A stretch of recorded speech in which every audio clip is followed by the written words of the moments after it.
Gua de la robia kamal de la robia kamal yene dia de social media ke ne de ngak ko kinora so la ya tas la gon kun dia ne social nas ne rabundang dot lan kan ne la ne dia man kon la pal ko kire kan me kan la tas la en do din la ne dia ter kor tin man so la tas la don la ne dia de social media tin gang chong nora te la en gudien la re ne dia tin gura ka pa yan wan ne tin ko ne na ma lat ke so de jono malame awe ke ya ka tiang wal anta ka Europe so wala chang jandara wi daw chang jandara wi daw ka pai dok ron kin dara wi jandara wi bakel anda mandu ni yar cheman ngai ne de thoda so goro brach ka ta lan right je ku chum ne ka ta gang ko de kor gang de wanter no no an go ana walle gwadan brighton goro baro baka lat ajanda ndang raw ki ka dang raw ala ka nyam barach kamen lat nor wew ni jen tam hey juba kan gwan ko kien no no kien wari yone ka da rawde an ba dollar ka queen en ten kon te labot ka self fakir ma yadit soria da me ba ko lo translate ko tong nora bo ngaje dor jino sudan ngwan ka google translation batit la nga kiram mo lat no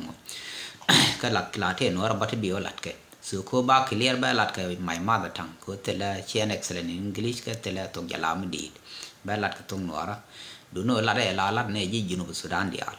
eno ka queen en ten kon te lat kel ka self fakir ma yadit la bode tin te ka falme special ne te key position ne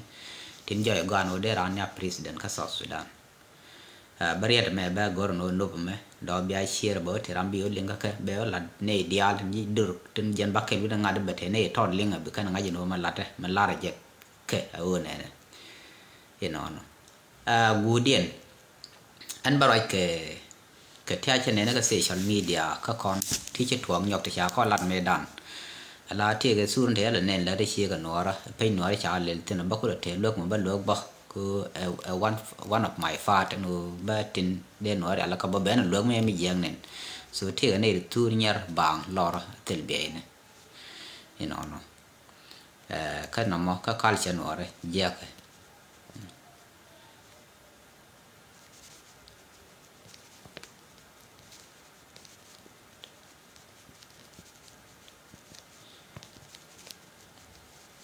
so jen bia kadan gudien mo kwa to kadan yam ala nor wone te me lat kan tam ki nor yone te kon te ngai kon kan na kon ka self fakir me yadit kel ki ken ne to kan ko kuma self fakir jaba collapse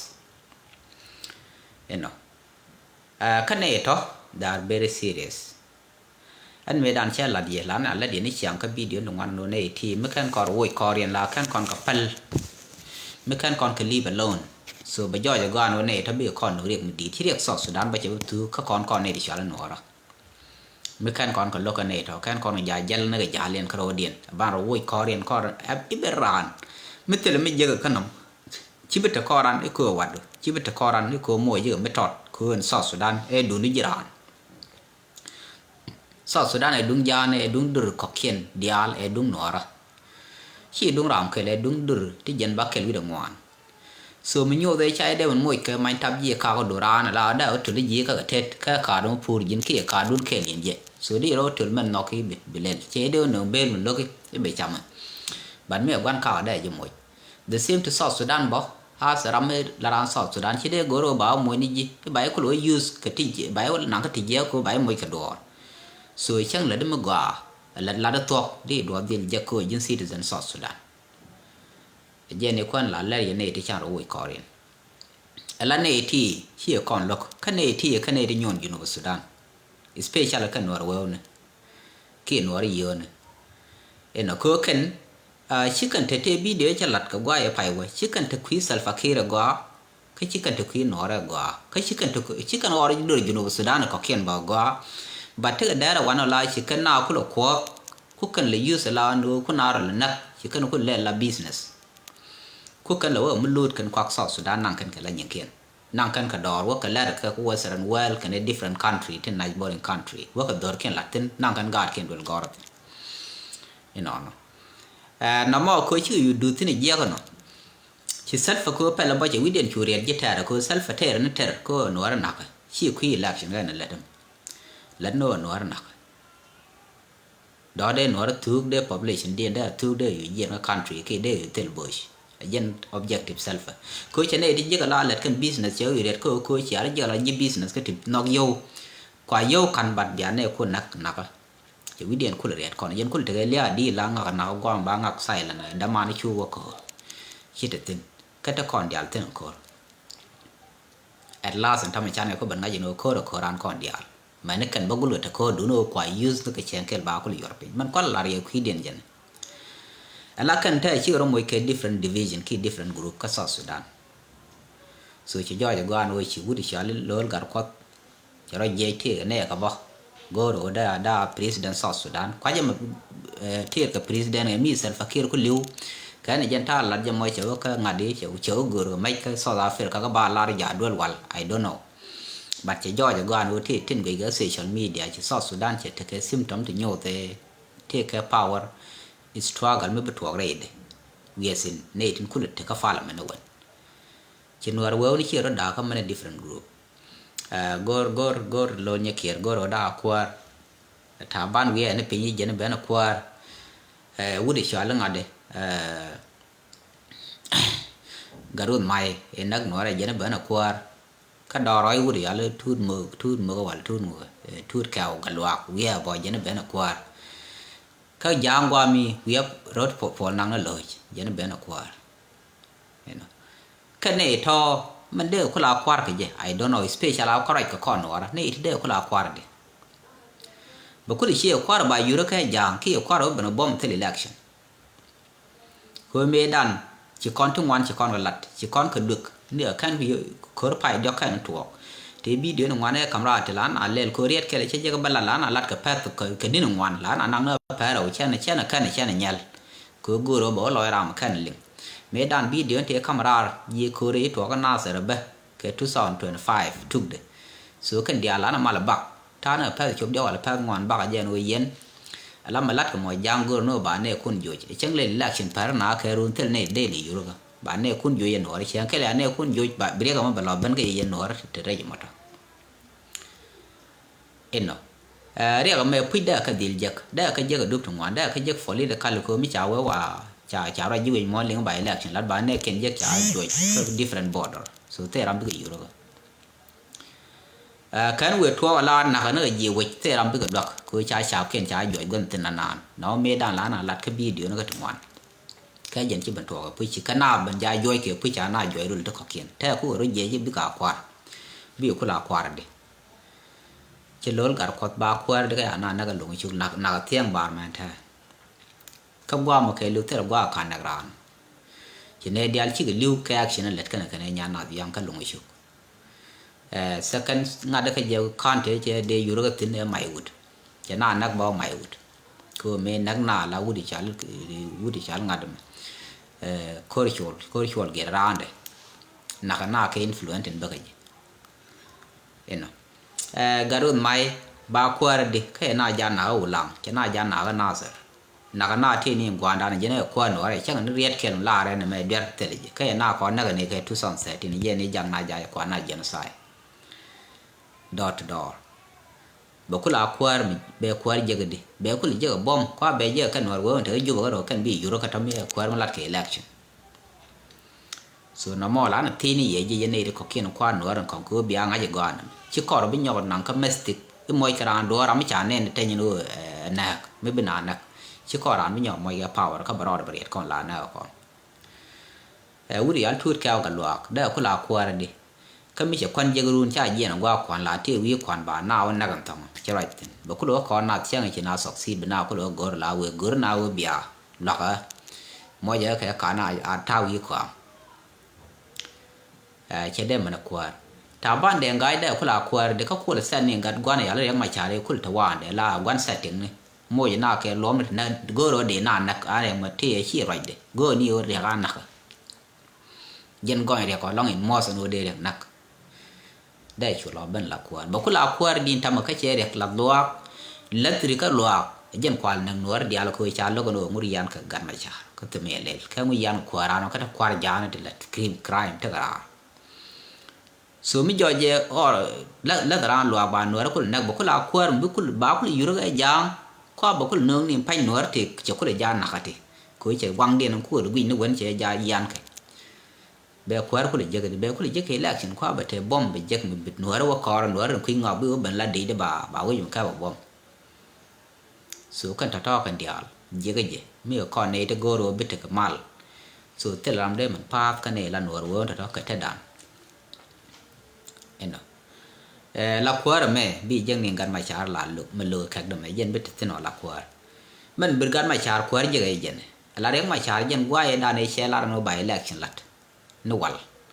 re de me dan jen ngot te man ta no baro de chung la kwar ka ne ger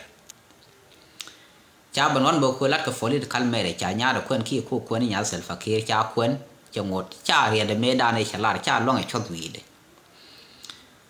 re ma cha ma no ra ka ma yoro ko ken ni chang ke je ka South Sudan ko go no be South Sudan be reform so ka ne ma no ka ne ban pin we ku mi ke yo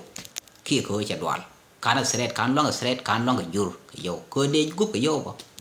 mi a kam yor ngwan de silent de yo adu la nyola by president timo jang yo te da nyu but kana long ko la je no mo go ni go la ba de la ship ba South Sudan ba nyot development bi jika ba nyot freedom ba nyot equality no kon dial pa kon chi ke jang ko la na to kon dial kon na ti ke ba yo ka South Sudan kon dur ti jen ba ke lu ngwan so ngor ni ka re no ma jala ram che no mo jara ma dia kwar ande ngai jen che chuch kan gor kwar no ko chang si jene je ne chang na ka dra ma ni ta mo rai kon mi nyo no te ram de den te de chwe jek mi de ban kam dor mi gwan chu kwa gwan dor mi chu kwa pal eno na mo ba gan ma char ba pa pe man de den o gan ma char jara me da ne che fat de che gar pin la spiale ma yo fat so jala second fat mo ka South Sudan ma ngai ke international ke jala fat man ku struggle ko de South Sudan de reform toward development ko chi ga dun den che kan le la fear democracy no mi nyo no tele do ma da ja fail mi chi kon or bi ja fail so mi chi kor la ten la let kon to so bane gor no bane guje go kama la nor wo ni jem ka jen de bi jene dane la ye shen ken bi na da ne ta brama te ne ga chi man nang kor e chang we jang wo kon yo ro jang bo e cha ko le no ne la election bi jang bi kon le mu we ka ne chi kor ma le ban ro organize ban ro unite go ko jang bi yo ram dien kele ken no bi chang ram je wo kan yo ro gan dia brandien pa ne am na brandan fail ko bete ne wo ko taban wo ko lol gar ko wo ko nga bi fail gan dia ne bi fail gan dia at one bi kon ngot chui kon ti man gor kon cha bang eno so no mo de la dien wo yen nor wo ka la dor ka tien je go amalet ka ne mo ala merode raj mi wo ka nastin dialten goro de South Sudan te mal dur dial te chi chui ka South Sudan go de South Sudan te mal so na me ba la dia ka tong nor do biao ling ba ko ri na ngai song nor ka bia lo on ka translation ala South Sudan me go ko ba te mal go re je ken key position te let kel ka sel fakir ma yadit bana gu jeno ka criminal ala je mi cha je no ba tok ba cure ba nga je no che chun ka negative zero so bokul joy to point an che bokul ban nyok mi cha pale cha gwa tor cha tham bacteria na palten da ro nyok lel jen camera da te re ba zoom ni so da lu nyok pare o ban ma kan la da kan go la to le nyok ko no no go re je kon ji South Sudan ban nga je gan ken all the people tin chi let kel ke self fakir ma yadit ke criminal mi cha nyo lu ana ram bu kwar je balani jen the same corruption ya la self fakir ma yadit tele me dam ba kan la jen corruption ko ba ban ba ra ban nyo let ka company chi te ya la self fakir yo wa wo ke election ba chap ya la self fakir ba lat ena na mo ja tin ban nga je gwa lao tel nei de yen de ro den no le me dangerous ba no wi ka bana ban cham la yen le no ko nga yen bia ban control yang ka ling lin de kap ka le nga je ba la gwa mi cha la ka no wen ba control tin che na ba cham ra so ka ne ti chi wa la le tel no ka na South Sudan nọ kan ro dien kan dial chana ganen ko chi galet ala fala man jen nang na Salva Kiir medan dung cha lo kan e diale ta fala man cha jo jina malade mo der chu dor ken na ki chu jinu Sudan ba chu ja chu ba citizen nak ba yo South Sudan ba ko re ro kwal nang ni citizen South Sudan so che ba South Sudan ba dil kap chong amal ba ji ga ba ja bi come down ka mobilization man lat ka word of mouth rek ma chara rar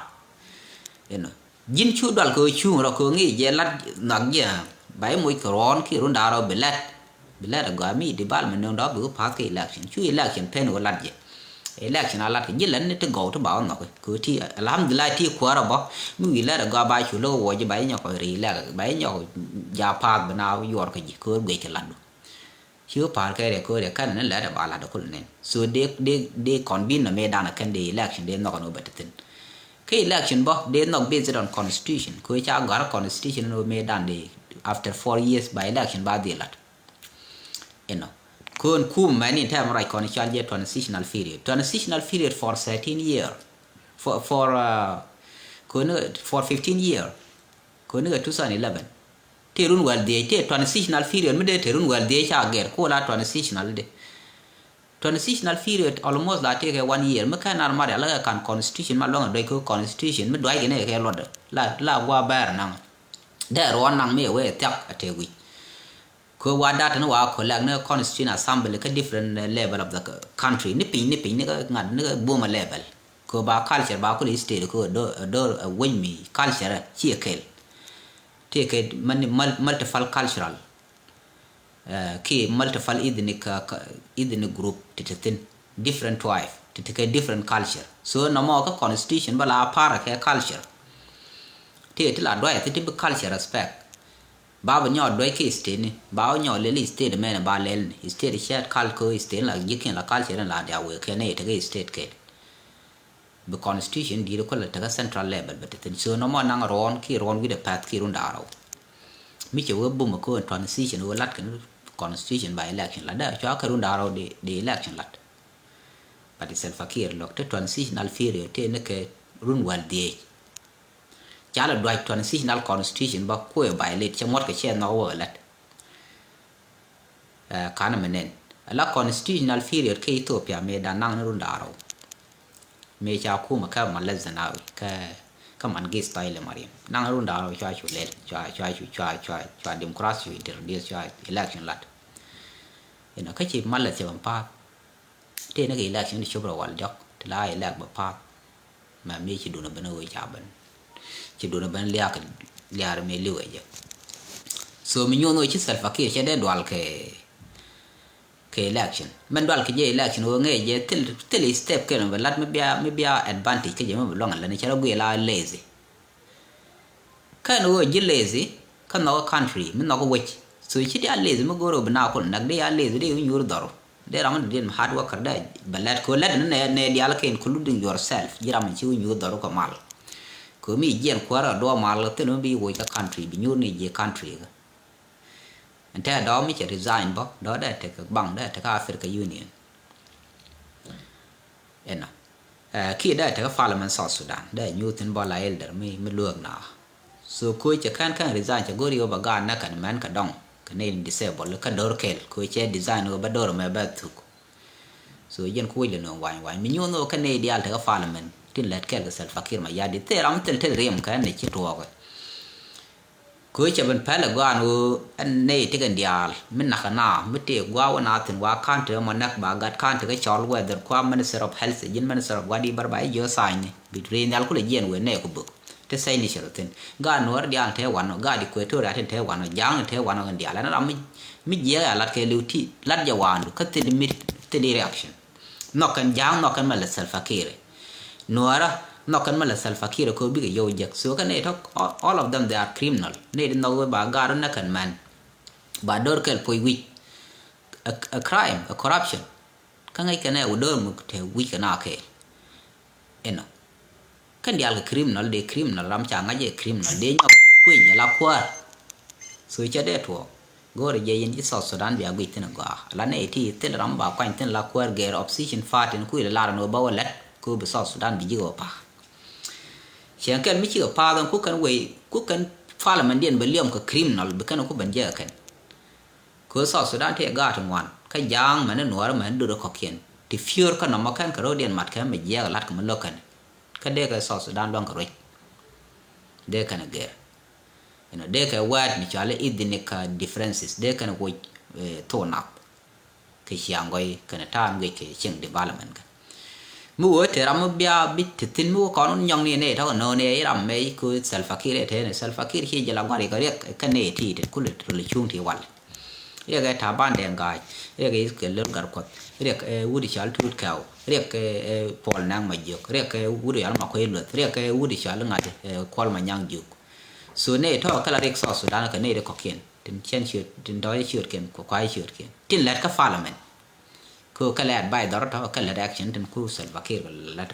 mi ci kan logan dial ci Salvador de la ka da bom eno Salva shi full dictator mun de lo lat ka la share ka yin council ka share no arba no yo wa waje man nak ta ni bu gan no sa na ma de la re no kon ji South Sudan bu gor kon South Sudan be ta mal let us cure the virus at all ban le bala virus ban cure ndial ba ngai cha nak total virus be du job eno no na ma de la re man do dien la gu dien ande la re no ra la che nen te ke mi che me cha ko la che nge tho nyo tam te pe mi cha gor nas ke in Libya mo ko la yen te do ngat le mo kan ko post no la ko pass information so man de lo in general yen ngane na me der medan la ram ka bran pin rup mo nyu be nyal par yo nyal ban ki che bra ku yo ram wut be kaping bom so ram mo la jen mi cha wo ge ram tu nge ke diu la jen wo chi farfak ram dor ram chi ran kaping ke diu mi chi on no ka bran pin ga bom mi la refing dor eno dor la ge bo la ram tik tik me de jo je dor ku an man ku lo no we ran kaping yo to ra nyet ka ram to ra nyet ko pel ku la pel de che pel dor so jen ko la jen mo ko che ril ba che ko kaping ru kan la jen ma ta ma kan refing chi kan te da time ta ga chan nga je gan wo kon wu ni gor kon ka man ngwan ka man ba gor ke wu to ngwan we are the same te ram de man ko de charmit e wut charmit ka che ga charmit chi ban jen ko chi win mon che kon bin influence ya culture e ara da ne wal che wo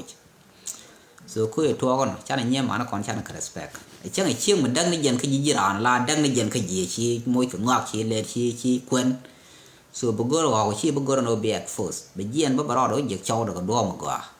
ko chema be la do do ba lo je chi back first so mu ku ran at first chi ra mo ran kaping ru ma la re ra mo je o ngani chi chap chap man tam ran thoi ke nyal be bi de be le bu ku nyal ki be nyal kwal ke sur be sur no ko to la condition ru ni chi nyal we ge je le wo boyfriend da den be chu post ka social media jindi ran sret ke laf cha sret nuk cha sret ka kon ka khal charan kon no mu ku nyalo le pu ko ma thoi yen sha thoi ji char wa ne dial tin we yen thoi bun man we yen duol ke je o no ko ba ne dial so mu ku ran la kwal ke photo mi je me na bi ko ban yo public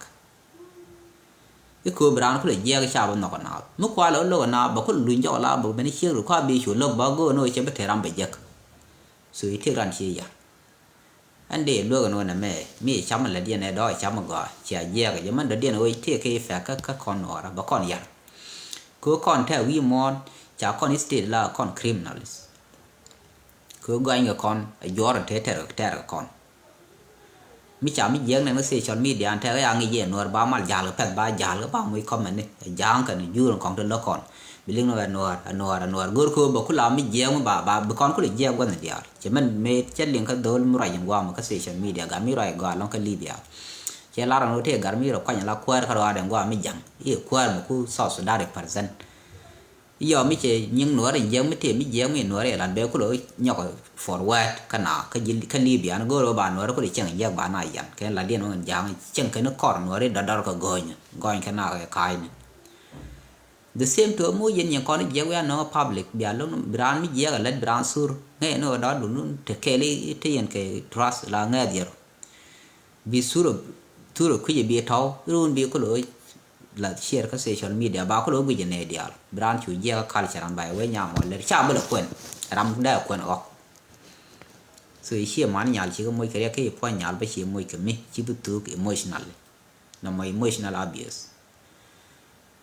ka gwa je ke culture an ko no ra so na mo gara dum de ko na pal da go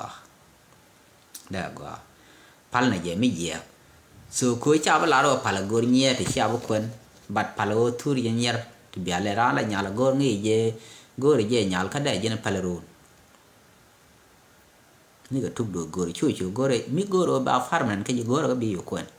ko no gor an gwa bar chi kwen ba ngora je no ngi je chen ken de ma lo kwen je ma o gwi je bi adak so mi chi adak e cha ngang ko do ngang je ba ko chi kwen chi la ro bi kwen chi ro la chi man ba ro gor am de tam da kwen sử dụng bao bị chia làm để mình to là khuyên cháu khuyên là quan để bio expose cái social media cho quả rồi mình về so nó mà gọi là ban này cặp xuống cái dân nhật bỏ mới vì đua rằng làm thì gì telephone đuôi giả này biến cái nó phone này che thâu nít coi chế bị sụt em nó mà là để bỏ là đua pela cái quý cô brand thế là bị găng cái gì vậy cô bị vậy trên trả là đằng qua mẹ cái gì vậy trên chân này cái tên bài bài chỉ cái chỉ cái luôn cái bánh từ thiên vi mòn đó là lát cái đúng nó cái này chụp cái serang nó bạc lát ngồi găng cái serang găng con cái anh ada cái găng con cái serang very useful ada cái so gore je ban này bây giờ gano mà gwa chứ còn nó pal cái yo đi al cái cái ngada for cái narian no chứ gwa nó mà dân đen được giờ mà cái nó ra dân trả là để như dân mình đàn mình chỉ là nó chính thì anh cha để quên nuôi cô nuôi ra qua thế cái sáng giờ cái thay đàn này nay gì cái giờ cái nuôi ra cái này ta cô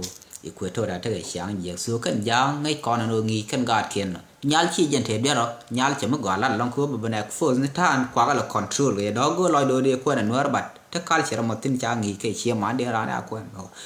nó mới chỉ suffer ngay con này giang lát cái này là lát con khuya thế nào cái thế cái giang thế cái con mi celat mi ralaga ngi je gar do len ora ancha ko ne no ino ma man ko ji ko to da martin ba mat ne tin bang ban ne lat de long ka no ra ino ka kon mu gor kon nyer ja no te la kon nyer te kon ga nyer ci jang kon le nyer de kon gor nyer ki nyer ja no ba cha je bang che ne nyen no ra kwa ne ok ngwan la ku ndan ke jang che de du no kon no ra nyal je kon ne thôi kwa ne nyer kon ni beran ina mi shi culture fulfill chi hong nương cái nhà lần nọc béo á các con nó đây con thêm mà cầm ra mà cháu quên nhia con này giò chi khui đàn chết thế quản nó kiện thì cứ mi giò mới đo quy về góc công ngoan cái bố cũng là khen các cô culture và quên con rồi chứ con nó bài nhà năng bằng giò bà nhớ cứ chỉ nhớ nó nọc hắc ni là nó bị tin là nó ra Europe biển mun cái chuông cứ chả lông nó point đấy cứ giò ra điện bật được quang mun cái ta bố cũng là chia nhà quên bỏ nó mày vậy cứ nhớ cái sau đó bên cạnh các con mình nhớ nó gọi nó che camera ní là dân dân nữa trên quả của này giang béo cũng bị cái quăng đun béo mới cũng bị vậy mới béo con nó quen gì giết thẻ từ bút từ cái cha chèn cái ní gạt cái dân nữa cha vẫn nó quen người xe này điện béo cũng bị gọi nó có thể nó che và lát cứ xí cái nó kiện bút cốt cái nó con thì đó tính cha để lâu tính cha gọi để liền giờ này cái gì mấy cái nó còn đang mình để lúc cái nó chỉ làm một bữa ra che và lát cha lúc nó che là đi giờ lúc nó mới che và lát nó mà cháu lên cái social media giờ lúc cái chỉ cần lúc nó mới che lát chỉ cần lúc nó ít che tin lúc nó che đẹp force cigarette cái nhà bể là go nó bà nó bà bẩn bây giờ này đi bà có được nào có được cái giờ đó để nào có giang có được để cái này ram lúc ram mình điền mình lúc mà nó để quên ram mình đóng để có được tiền cả anh mà go để để thế bộ đó mới call để cái quên cái điền tin cái bộ đó để call để có được country cái nào cái đi giang go cái nó để thế country điền go cái chỉ cần multiple culture chỉ cần nó bị liều mà nào go cái nó bị thế cái là giang để thế qua điền chỉ cần để khoảng nào cái bia cái này bom cái khu cái năng resource nào chỉ mà nó cái nó còn để còn vô là có kiện các con nó cái nó jazz từ rồi làm khi quay thôi đã gul cái nó đau mình từ rồi quay thôi đã lúc cái phải nào con nó cái mình ra resource từ cái moon thế nào thì cô là khuyên ngón mình thế đi nó mà cái số cái cô lúc cái nào cái nhu là giang bị rồi country điền bị cái camera bị có thể bị đưa you know Sudan ngay vừa gòa này đi al gòa ra một môn đấy biết cái loại nhu ko ne lo kun na ma ne ti je chẳng ni con nó lên thăm quân con ở du địa anh ấy dọn mất con ở bờ rồi quân con cái bar quân con cái cần giang quân con cái thẹt quân con cái gian đến này đưa quê thôi à địa quân con cái cứ ngay con ở human being ở kêu lu simple language là different nên chỉ mà là ran bên nghe cái mà bao bề tung nó là bên ngay the same thôi chứ còn như con pen cái yort Quran cái này đó mới chỉ học luôn đang bị lộc giờ go thi học của quân con gây chạy so no more de la rien o con kan tin de la rien ta to ni in summary o con ban nor wo ban ga ti ga ban ro mobilize bum ko mo con fail ba jen fail an mani election bai con bo long rau de o nei tin yer South Sudan yen ji South Sudan ka kan nei tin ta parliament ka Salva Kiir ma ya dit kel mo ko ra nyo no ni ba con fail ban ne no ga ba ban ye ba chen e Salva Kiir ban lo lid nyo kir wi bo ne ino no rau de ka dung nyet ko nyer chana ga pala ka cha chu nya la kwala ga sura bam bi ko lo jakka social media mi jira ma no lo no ara chi ji social media dia no ara so no ma jende lo yom bia te mal bye bye